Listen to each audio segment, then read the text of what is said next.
Pemirsa, pemenuhan kebutuhan hunian layak kerap menjadi tantangan di sejumlah kota besar, khususnya bagi masyarakat di bawah upah minimum.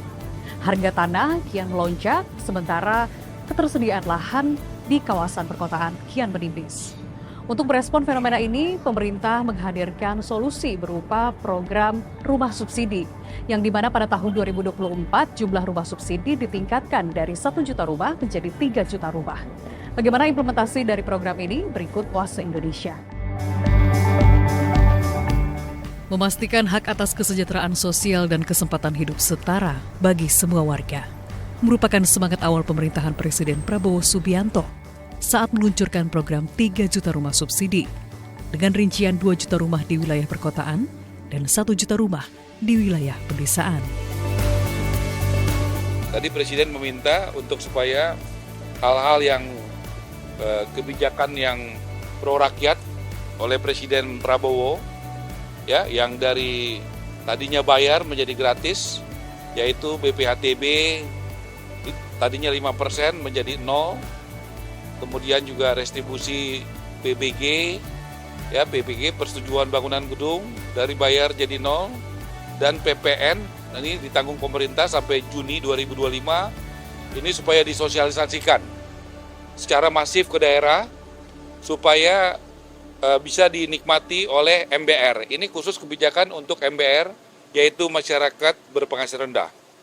Jadi Presiden Prabowo sangat pro kepada rakyat kecil, bagaimana kebijakan ini yang tadinya bayar jadi gratis dan yang tadinya lama jadi cepat. Dan ini diminta untuk disosialisasikan dan dijalankan oleh semua kepala daerah di seluruh Indonesia.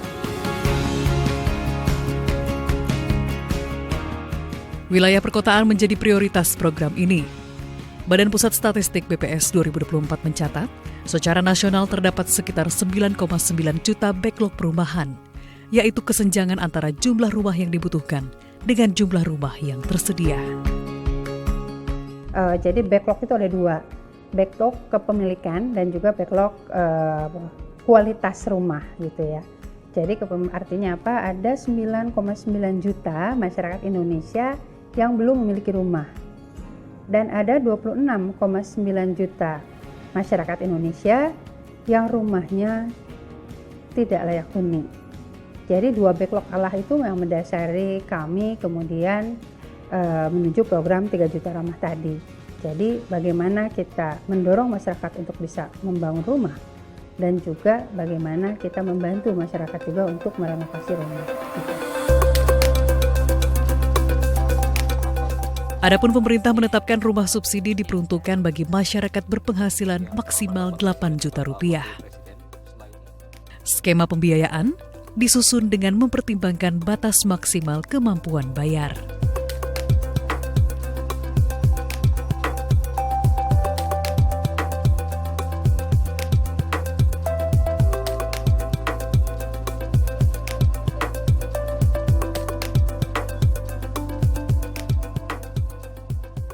Itu sudah sangat-sangat rendah ya saya kira ya gitu ya, itu sudah betul-betul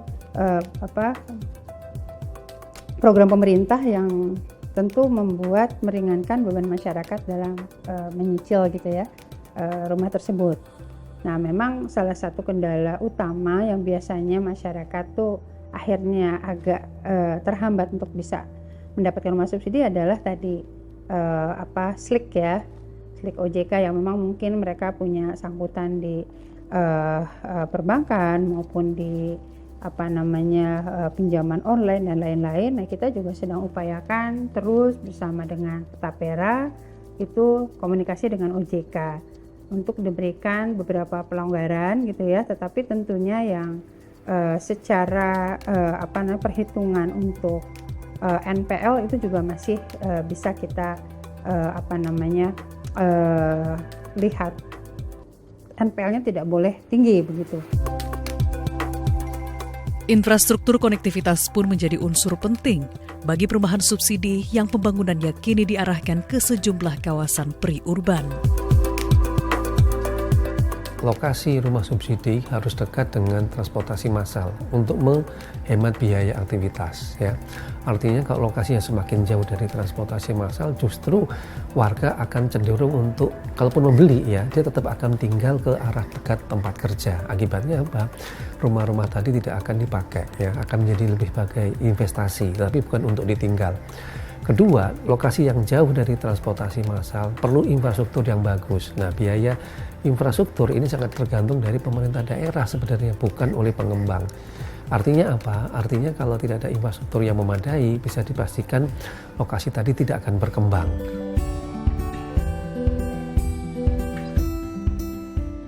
Kami juga sudah berkoordinasi dengan Kementerian Perhubungan, dengan Dirut KAI gitu ya, untuk tadi akses terkait dengan kereta ya, seperti kayak di Maja gitu ya, jauh gitu ya, tetapi ke Jakarta nggak nyampe 1 jam misalnya gitu, karena memang stasiun-stasiunnya itu juga diperbanyak sehingga bisa mendekatkan akses transport ke dalam perumahan-perumahan. Terus saat ini juga dari pemerintah Provinsi DKI ya, yang saya baca juga sangat mensupport tuh dengan kemudian menambah ya jangkauan Transjakarta sampai ke daerah-daerah penyangga, ke Bekasi, ke Bogor, dan ke Depok dan lain-lain begitu ya. Ini juga tentu membuat lokasi-lokasi rumah subsidi tersebut walaupun mungkin agak sedikit jauh gitu ya, tetapi transportasinya memadai begitu.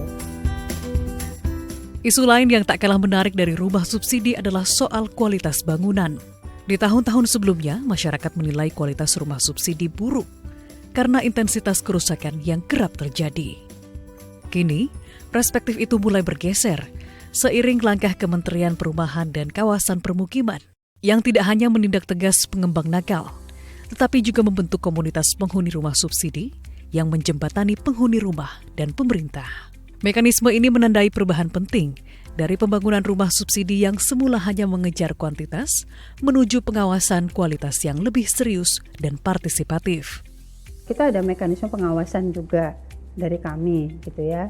Beberapa waktu lalu bahkan dari Kementerian PKP juga sudah melakukan penindakan tegas gitu ya terhadap ada satu pengembang di Jawa Tengah gitu yang betul-betul merugikan masyarakatnya gitu kan. Itu sudah sampai ke sekarang sampai ke kepolisian begitu. Sudah ditindak ya. Jadi ini juga menjadi efek jerah buat yang lain. Kita nggak main-main loh. Saat kemudian dia tidak bertanggung jawab, misalnya tanahnya longsor, rumahnya tidak jelas dan lain-lain, atau misalnya pengembangnya kabur, itu kita ada di situ gitu ya. Makanya kita ada aduan benar PKP. Ya, di benar PKP itu di situ silahkan masyarakat untuk mengadukan dan itu kita tindak lanjuti betul gitu ya. Dari total backlog perumahan nasional yang mencapai 9,9 juta rumah tangga, Jakarta tercatat mempunyai backlog kepemilikan mencapai lebih dari 1,1 juta unit pada tahun 2024, atau sekitar 11% dari total backlog perumahan nasional.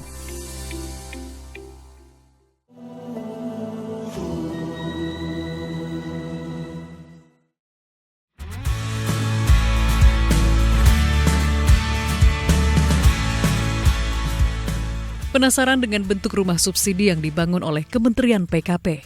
Kami pun mencoba melihat salah satu kawasan perumahan yang memang diperuntukkan bagi masyarakat berpenghasilan rendah di Jakarta.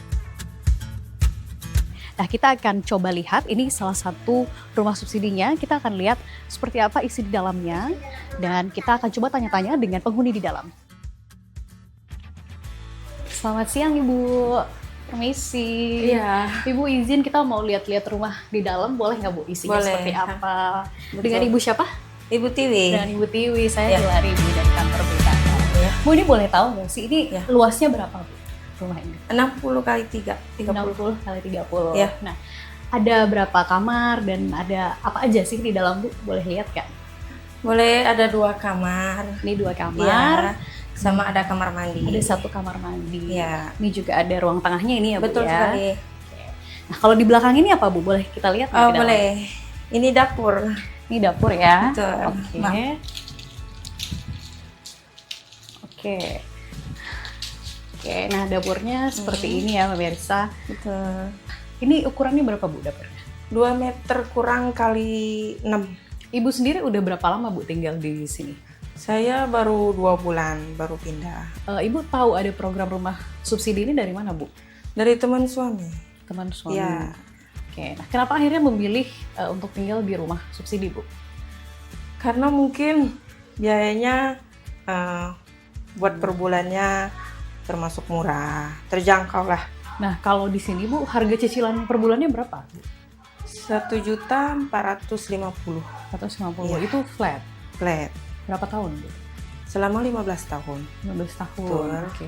Nah, dengan harga segitu tuh menurut Ibu termasuk murah atau agak kemahalan atau seperti apa? Termasuk murah, sangat terjangkau untuk yang suami saya bekerja sebagai pegawai pabrik. Ya, Kalau kualitas bangunan yang selama ini Ibu tempati, iya.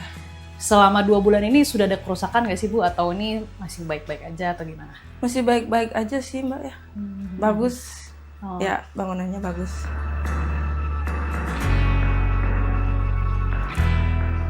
Kehadiran rumah subsidi menjadi harapan baru bagi Tiwi dan keluarganya yang akhirnya bisa memiliki hunian tetap setelah sebelumnya harus menjalani keseharian di kontrakan kecil berukuran 20 meter persegi. Ada total sekitar 15.200 unit rumah di kompleks ini dengan porsi 92% atau sekitar 14.000 unit diperuntukkan bagi rumah subsidi dan 960 unit untuk rumah komersil. Para pengembang yang berpartisipasi dalam program rumah subsidi harus melalui seleksi ketat pemerintah yang menuntut kualitas dan keterjangkauan harga bagi masyarakat berpenghasilan rendah guna menghapus stigma rumah subsidi. Sekarang semua sudah berkompetisi di mutu dan kualitas bangunan. Yang dulunya mungkin speknya single dinding, sekarang sudah tidak ada single dinding, semuanya double dinding. Yang dulunya itu ada yang bilang perumpamaan rumah subsidi itu kita survive, kita tinggal 5 langkah plesterannya, temboknya runtuh gitu. Sekarang udah nggak ada. Dan jelas pemerintah menerapkan aturan tentang pembangunan rumah subsidi itu ada yang harus ditaati oleh pengembang karena dikontrol juga sama pemerintah. Data yang kami kumpulkan dari Badan Pusat Statistik dan Pemprov DKI Jakarta menunjukkan dalam 20 tahun terakhir, luas lahan terbangun di Jakarta terus bertambah. Sementara ruang terbuka hijau atau RTH semakin menyusut. Pada tahun 2000 misalnya, luasan RTH masih lebih dari 220 km persegi. Kini berkurang menjadi sekitar 124 km persegi. Tren ini menunjukkan upaya membangun rumah tapak di Jakarta sudah tidak mungkin.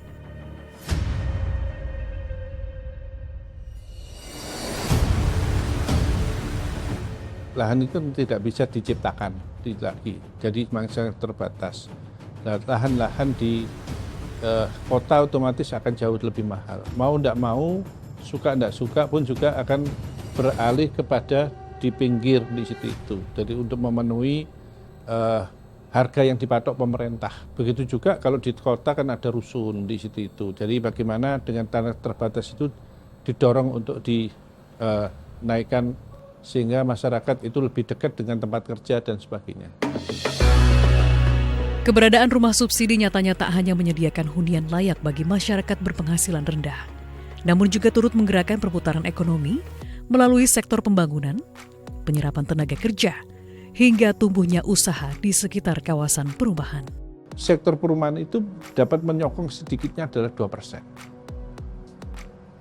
Di situ. Nah, itu dari industri, belum masalah dengan tenaga kerjanya. Kalau itu 3 juta rumah, satu rumah itu adalah 5 orang aja, itu adalah identik dengan menggerakkan sekitar 15 juta tenaga kerja. Pembangunan rumah subsidi tak hanya berpusat di Pulau Jawa. Kebijakan ini juga turut diimplementasikan di wilayah timur Indonesia.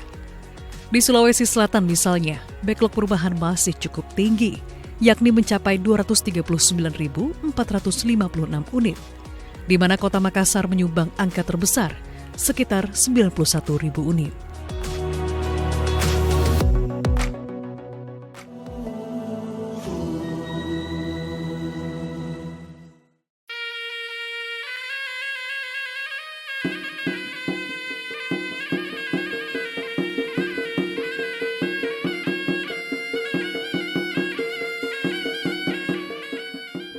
Pemirsa, jika kita sudah melihat kondisi hunian di Jakarta, saat ini saya akan mengajak Anda untuk melihat kondisi hunian di salah satu kota terbesar di Indonesia bagian timur, yaitu Makassar, Sulawesi Selatan.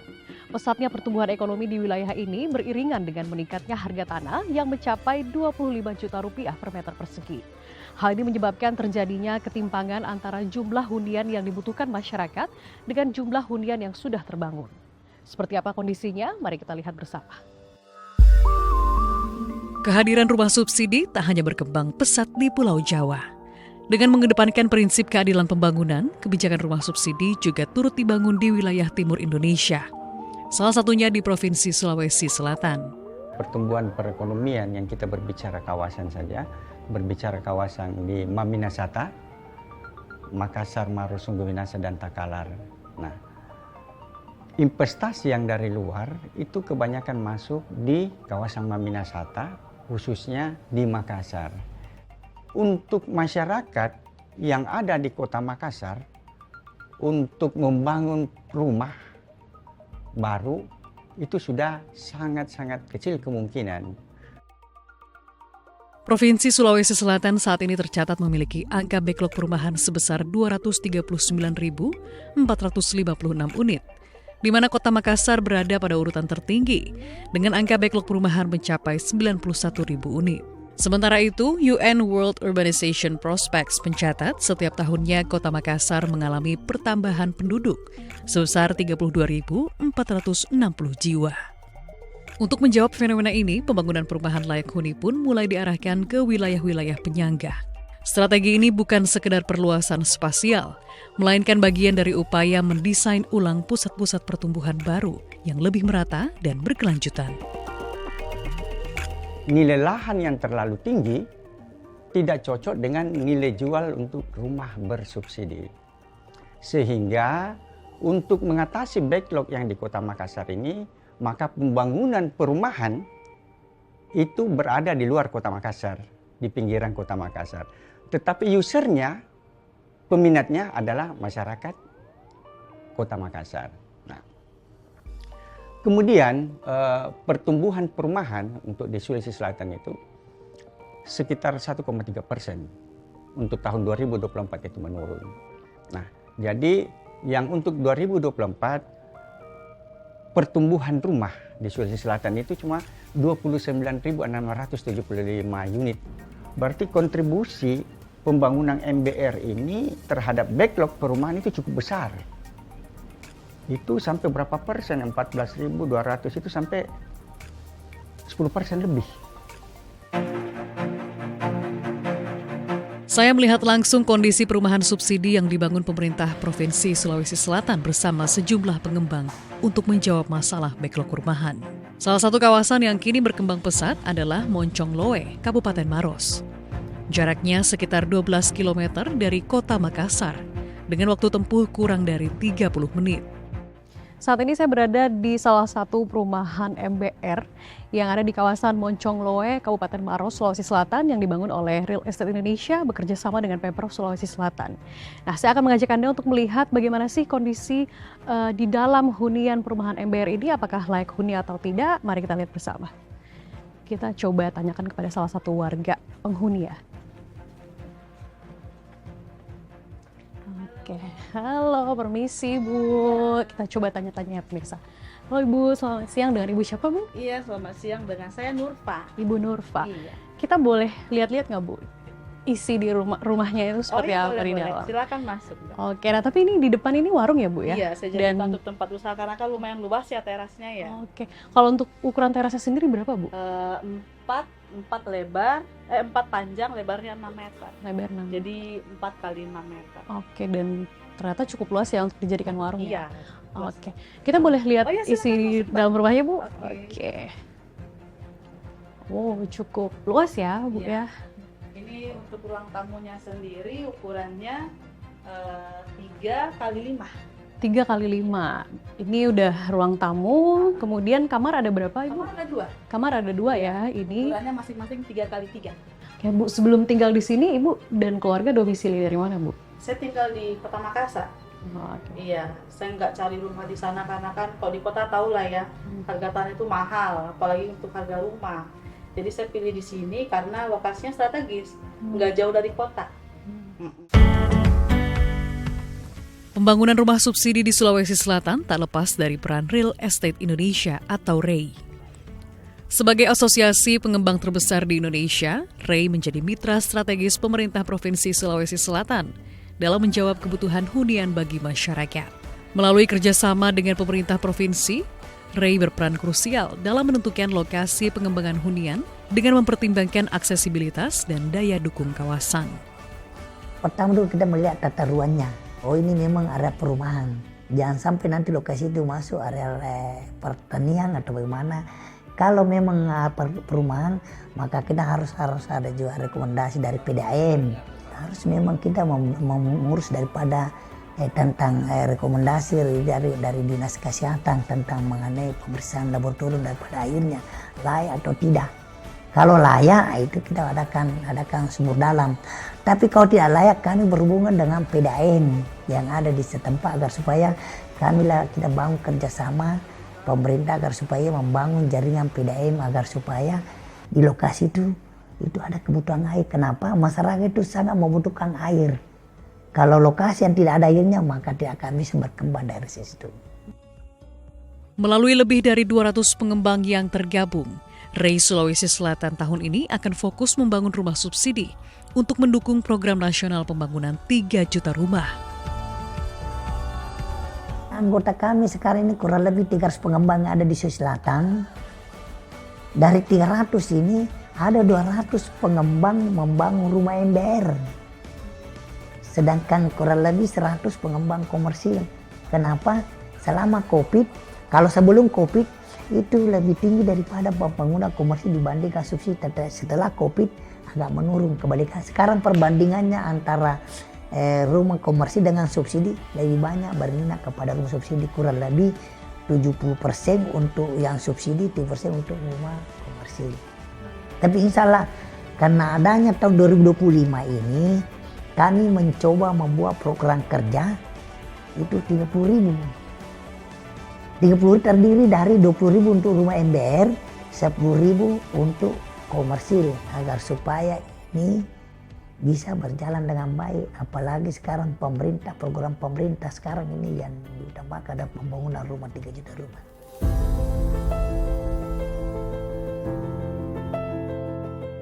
Program rumah subsidi tak hanya sekedar menyediakan hunian layak bagi masyarakat berpenghasilan rendah, tetapi juga turut meneguhkan prinsip keadilan pembangunan. Dengan jangkauan yang merata hingga ke berbagai wilayah Indonesia. Stigma rumah subsidi perlahan dihapus untuk mewujudkan peningkatan kualitas hunian. Sebuah langkah yang tidak hanya membangun rumah, tetapi juga membangun kesetaraan masa depan.